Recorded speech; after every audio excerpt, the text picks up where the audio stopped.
Bonjour, voici la deuxième partie comme promis sur les chakras. Je m'étais arrêté aux trois chakras inférieurs jusqu'au sternum. Je voulais donc, on va continuer en parlant du chakra cardiaque, qui comme son nom l'indique est un chakra qui traverse à peu près au niveau en dessous les omoplates, bien en dessous les omoplates, on est au milieu du dos, hein, et qui va aller sortir par ce centre ici, hein, voilà, qui passe par là, par la cage thoracique, qui est le chakra médian entre votre nature inférieure et vos trois chakras supérieurs que seront le centre laryngé, le centre ajna ici, et la couronne. Votre cœur, chakra d'une extrême importance. Pourquoi? Parce que comme sa situation géométrique l'indique, il est au milieu.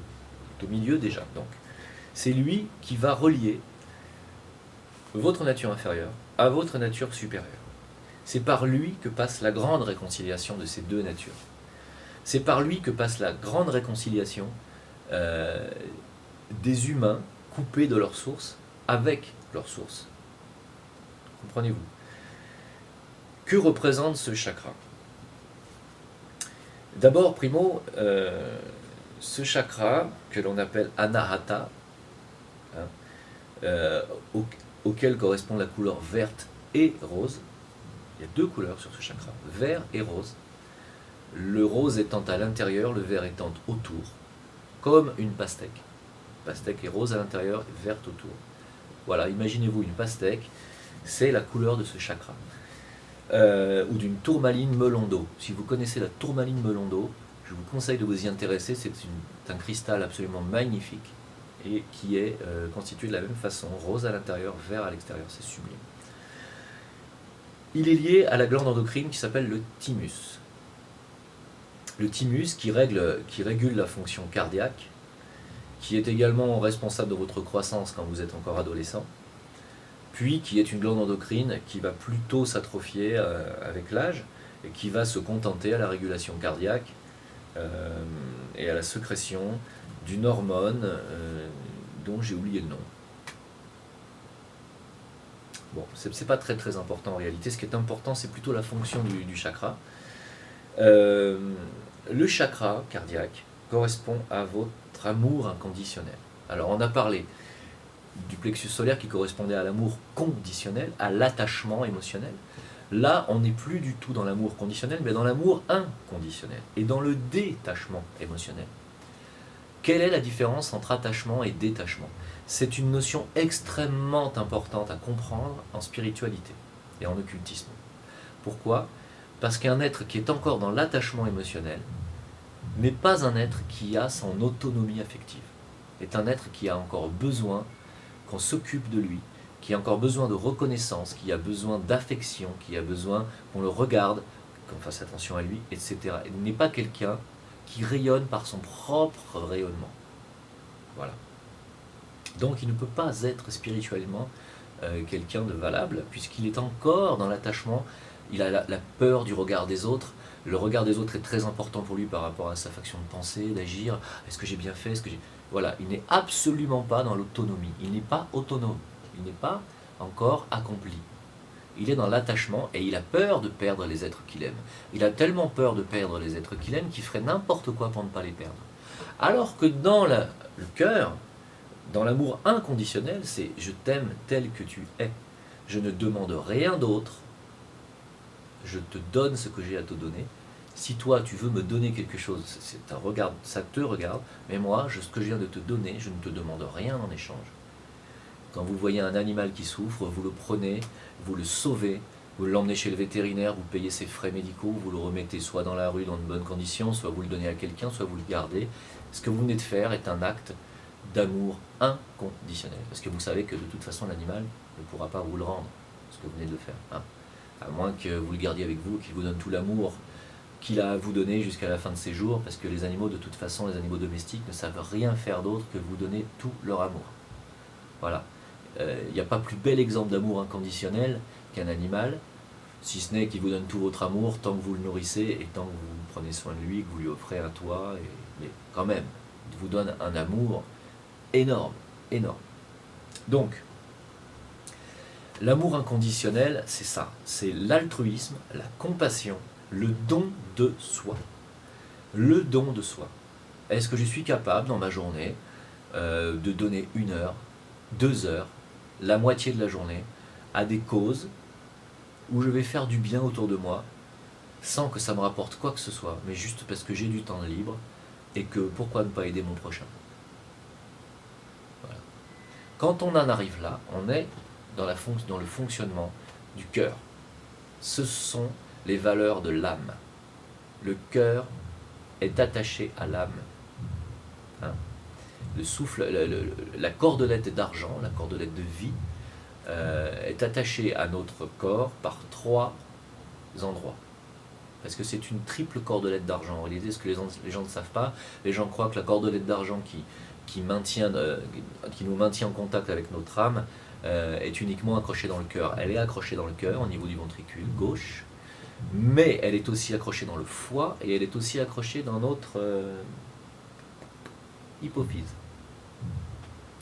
Donc, lorsque l'âme décide d'arrêter l'expérience physique de votre expérience actuelle, l'âme coupe la cordelette d'argent qui la maintient à votre ventricule gauche, le cœur s'arrête immédiatement. Votre expérience physique est terminée pour cette vie-là. Voilà. Le cœur est extrêmement important, physiologiquement en ai-je besoin de le rappeler, mais surtout les valeurs du cœur.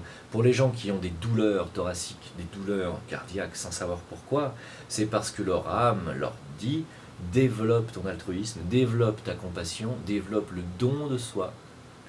Donne-toi, tu as de l'amour qui cherche à s'exprimer et tu ne le donnes pas. Tu gardes tout pour toi. Tu gardes tout pour toi. Tu gardes tout pour toi, et bien tu as tout là. Et tu peux avoir une douleur sans savoir pourquoi. Il y a aussi des gens que j'ai connus, que j'ai rencontrés, qui avaient des douleurs ici et qui étaient en train de vivre une initiation dans cette vie-là. Ils sont venus pour vivre une initiation majeure. Il faut savoir que l'initiation majeure qui a un rapport au cœur est la 4e initiation. Voilà. Donc ils étaient venus pour vivre leur 4e initiation et ils ont souffert le martyre ici, tout comme il y en a d'autres qui vont souffrir le martyre au niveau du plexus solaire parce qu'ils viennent vivre une initiation aussi, qui est l'initiation de la maîtrise des émotions, de l'émotionnel, et donc qui est la 2e initiation majeure.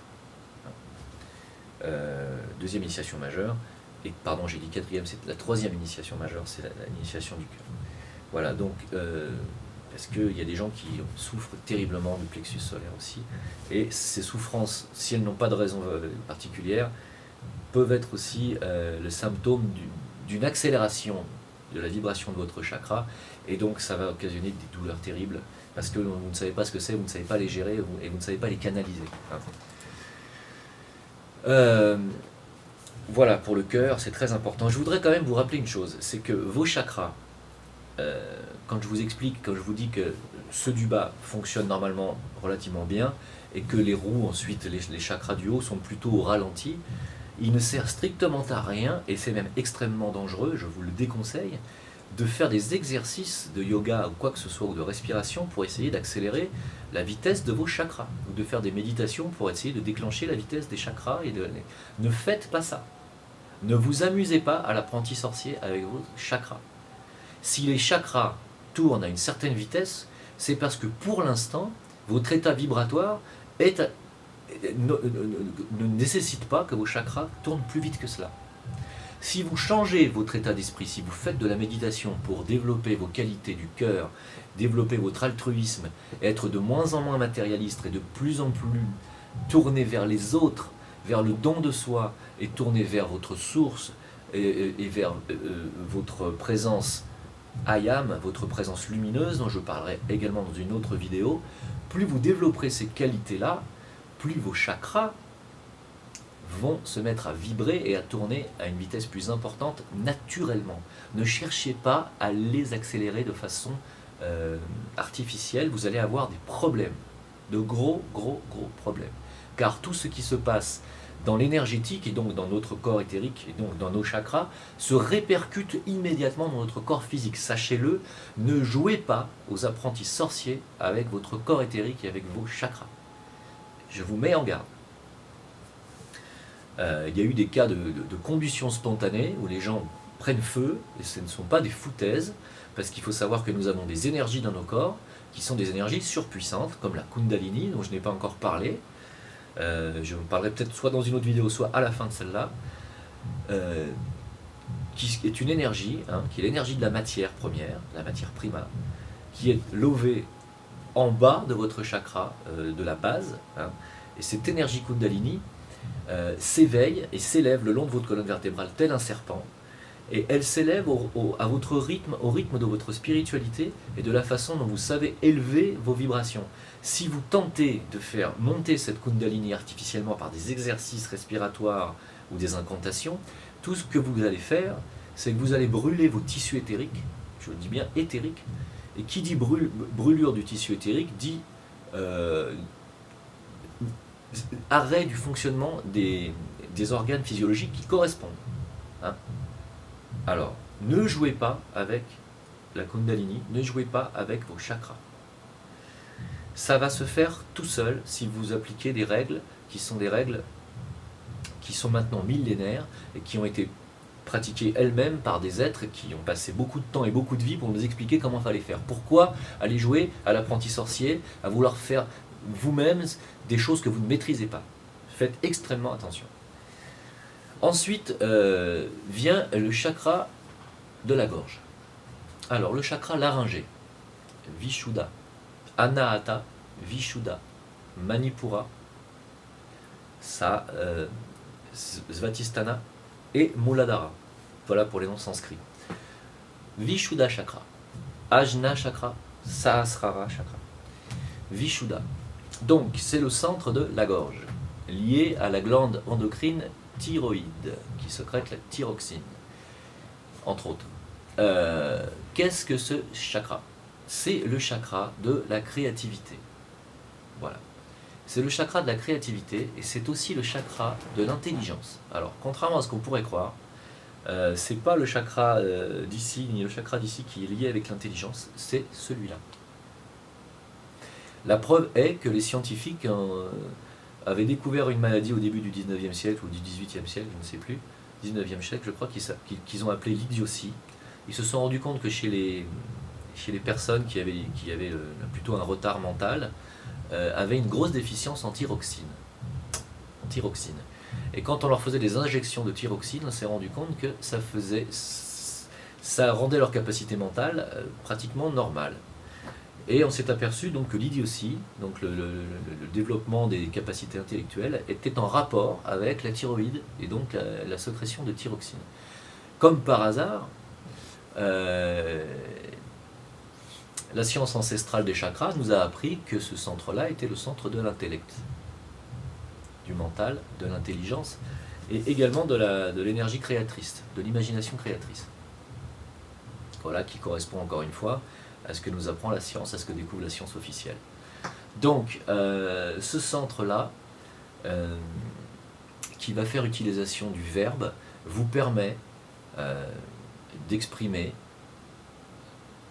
en mots, en sons, des pensées, des émotions. Est-ce que vous êtes d'accord avec ça? C'est grâce à votre centre laryngé, à votre larynx, que vous pouvez émettre des sons, que les animaux émettent des sons, même s'ils n'ont pas encore de langage articulé. Mais même un langage articulé, comme le langage parlé que je suis en train de pratiquer, est une suite de sons rythmiques. Grâce à ce chakra laryngé, vous utilisez le son afin de transmettre une information, afin d'émettre une information, ou d'essayer de créer quelque chose, que ce soit de la musique, que ce soit un chant sacré, que ce soit une insulte, que ce soit une belle phrase, un joli mot ou un joli son, ça va passer par ce centre laryngé. Les maîtres se servent de ce centre laryngé-là pour utiliser leur pouvoir créateur. C'est par ce centre que vont se matérialiser les miracles, les créations miraculeuses, les matérialisations miraculeuses, c'est par le biais du pouvoir de ce chakra. J'en viens à ce que je voulais dire ensuite. Pourquoi est-ce très important? C'est très important parce que tout ce que nous pouvons sortir par là a des répercussions sur le plan mental, mais aussi physique. C'est-à-dire que quand vous dites à quelqu'un je te déteste, c'est un mot qui sort, mais c'est un mot qui véhicule une pensée et une émotion chargée de colère, de plus que de la colère même des fois, hein, et d'envie destructrice. On dit à quelqu'un toi je te déteste, il y a vraiment une envie destructrice. Et cette envie destructrice est véhiculée dans ce mot, je te déteste, et véhiculée dans ce son. Alors je vous conseille de faire une expérience, puisque je suppose que je vais rencontrer beaucoup de sceptiques dans ce que je viens de dire. Vous prenez du riz, vous faites cuire du riz, et vous mettez dans un bocal en verre, vous prenez 2 bocaux en verre, vous les remplissez de même quantité de riz, vous mettez une étiquette sur le premier, je t'aime, et sur l'autre, je te hais. Et tous les jours, vous les mettez au frigo, et tous les jours, vous prenez vos bocaux, celui où il y a marqué je t'aime, vous lui dites je t'aime, et vous essayez de transmettre de l'amour. Et l'autre, je te déteste, je te hais, et vous transmettez de la haine. Et vous allez voir le résultat. Je vous laisse juge. En 2 mois, vous allez voir un côté un riz qui va rester blanc, de l'autre côté un riz qui va noircir. Tout ça pour que vous voyez la puissance de la vibration du verbe. Et quand dans la Bible c'est écrit « au commencement était le verbe », car Dieu a dit que la lumière fut, que la lumière soit et la lumière fut, en réalité, est-ce le verbe ou est-ce le son? A-t-il créé un son? A-t-il envoyé un son créateur? Ou a-t-il prononcé un mot? Est-ce que ça change grand-chose, que ce soit un mot ou un son créateur? En réalité, c'est la même chose. Un verbe, un mot, n'est ni plus ni moins qu'un son. Un son qui a sa propre force. Je vous laisse méditer sur l'utilisation de votre chakra laryngé et aussi sur l'utilisation que vous allez faire du verbe et dans votre façon de parler de tous les jours, afin que vous compreniez que vos mots peuvent tuer ou peuvent guérir. C'est très important de comprendre ça. Il faut savoir que l'humanité, à une certaine époque, était formée de telle façon que nous étions repliés sur nous-mêmes et que notre chakra laryngé était en concordance avec notre centre sacré, notre 2e chakra, celui qui est lié à la sexualité, celui qui est lié à vos gonades. Ces 2 centres étaient liés. C'est pour cette raison que, quand ils se sont séparés, le chakra inférieur qui est lié aux gonades permet la reproduction, donc la création par la sexualité, et que le chakra laryngé permet aussi la création par le verbe. Voilà. À méditer. Ensuite, nous avons un chakra qui est le centre qu'on appelle le 3e œil, le centre Ajna, qui est en rapport avec la glande endocrine pinéale ou pituitaire, ça y est, j'ai un trou de mémoire, avec la pituitaire, je crois, le centre pituitaire. Alors, qui est un centre dont la science ne sait pas grand-chose. Également pour le centre, pour la glande pinéale, hein, qui est en rapport avec le centre, le chakra sacré, coronal. Ils ne savent pas non plus à quoi ça sert. Ce centre Ajna, vu comme il est situé, je pense que vous allez facilement deviner qu'il s'agit du 3e œil. En réalité, pas vraiment. Le 3e œil, en fait, est plutôt en dessous, et est plutôt une conséquence du développement de ce chakra. Alors, c'est ce chakra que nous allons utiliser pour la méditation dirigée, qui est la méditation, le Raja Yoga, qui est la méditation mentale. Hein. Nous allons utiliser ce chakra pour visualiser. C'est très important de visualiser les choses. La visualisation est importante en méditation. Et c'est ensuite par ce chakra que nous allons utiliser nos pouvoirs de visualisation. Voilà. Donc, c'est un chakra qui ne se développe que pour les adeptes et les disciples qui ont déjà une vie occultiste développée et qui sont déjà dans la méditation et qui pratiquent cela de façon journalière et qui pratiquent ça de façon assidue. Voilà.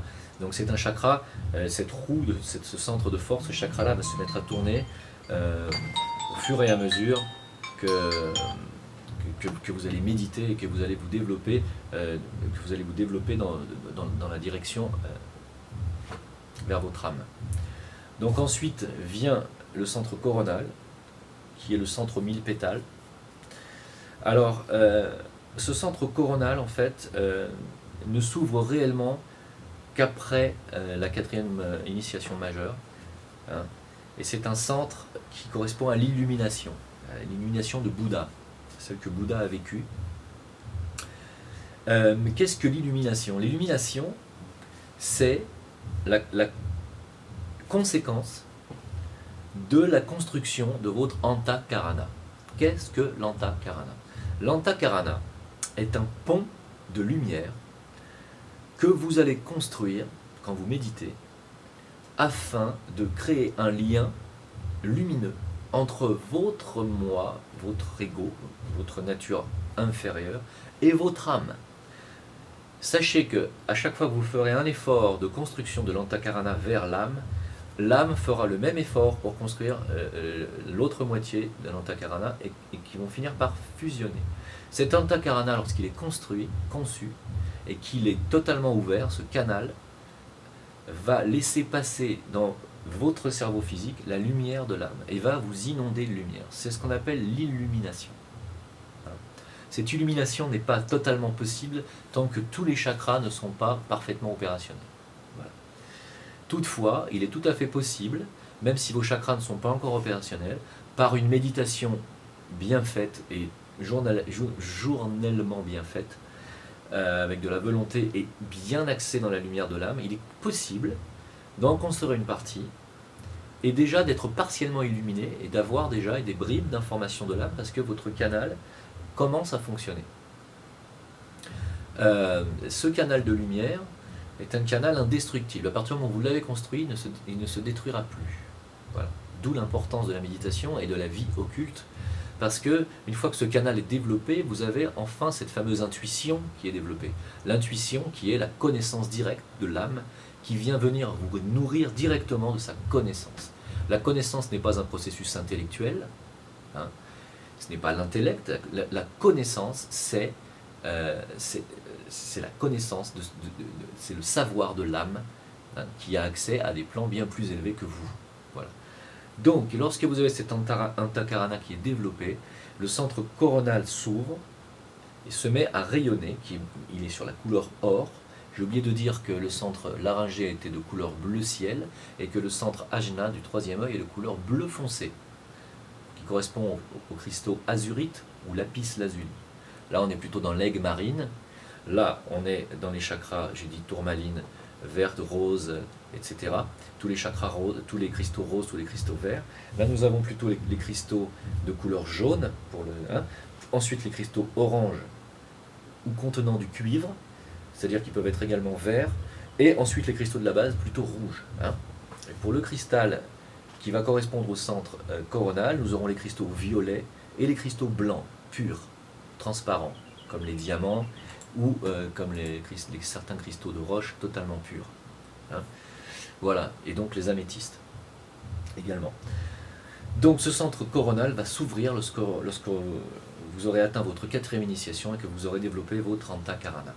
Voilà. L'illumination, finalement, qui est l'illumination majeure, car en réalité, il faut savoir une chose, c'est que lorsque vous allez faire de la méditation et que vous allez vous donner une partie de votre vie pour les autres, vous allez faire don de vous-même aux autres, vous allez avoir une succession de petites illuminations. Vous allez avoir ce qu'on appelle des ouvertures de conscience, qui vont vous donner finalement des ouvertures, qui vont vous donner des changements dans votre vie, qui vont vous amener à vous nourrir autrement, à ne plus manger d'animaux morts, à vous nourrir beaucoup plus sainement, et aussi plus rarement, à faire plus attention à votre corps, mais finalement à vous détacher de l'importance de votre corps au bout d'un moment, et à prendre conscience de l'importance du mal et du malheur qu'il peut y avoir sur cette planète et parmi cette humanité, et de l'importance pour vous d'essayer d'amener le plus de lumière et d'amour possible. Et plus vous allez avoir des ouvertures de conscience, ces ouvertures de conscience-là sont des petites illuminations. Et petit à petit, l'illumination est un apport de lumière, comme son nom l'indique. Une ouverture de conscience est finalement un apport de lumière. C'est-à-dire qu'on va venir éclairer dans votre côté obscur, dans vos salles obscures, la lumière va venir y jaillir et vous allez de plus en plus être dans la lumière. Et ces successions d'illumination vont vous amener à la grande illumination finale, qui est cette ouverture du chakra coronal, qui est un chakra aux 1000 pétales, hein, avec ce tube de lumière blanc central qui va vous traverser complètement, entouré par ce halo violet, hein. Voilà, votre tube électronique, qu'on appelle le tube électronique, qui va vous relier directement de votre cerveau physique à votre présence ayam. Je vous laisse méditer sur ces paroles et je vous parlerai de la présence ayam dans une autre vidéo. Bonne journée, au revoir.